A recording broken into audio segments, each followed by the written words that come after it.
Hello, vaqueros and vaqueras. Today you will be reading an article on Achieve 3000 called Just a Story, or is it? By Alan. and Nicholas.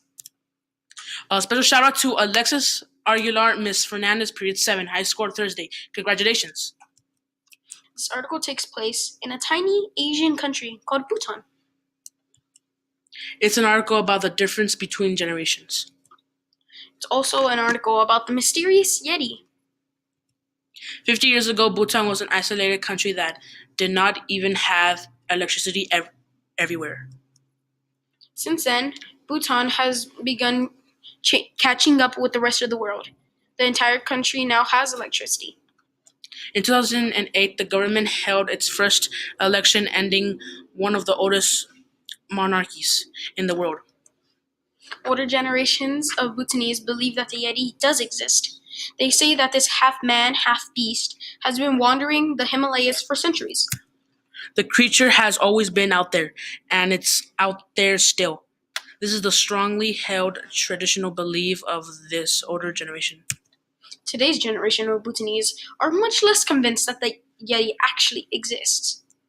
They point to scientific studies that the hairs and bones some claim are from the Yeti are really from other animals. Does the Yeti actually exist, or is it a myth? We'll leave that up to you. Well, I hope you liked the video that we're about to show you. And also, good luck on the SBAC and good luck on your Achieve 3000 article. Incredible claim by a respected Oxford researcher.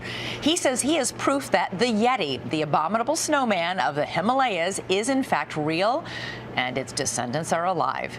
ABC's Nick Watt has the story. The centuries-old myth of the Yeti, fueled by those grainy photographs, the monstrous footprints and our wild imaginations, might not be a myth after all. I've collected hair samples from creatures that are thought to have been Yetis. One hair from a weird creature shot by a Himalayan bear hunter 40 years ago, the other found stuck to a bamboo shoot in a forest by a film crew just 10 years ago. Now the DNA from those mysterious Himalayan hairs, he says, just proved a 100% match with an ancient polar bear that died on an Arctic island more than 40,000 years ago, leading our hirsute professor to make a startling claim. Yeti lives. It's some kind of new bear species. It might be a hybrid. Smaller, says the professor, than the Yetis we've seen in Monsters, Inc. Do I look abominable to you? Or that towering claymation Yeti in those old Rudolph the Red-Nosed Reindeer TV specials.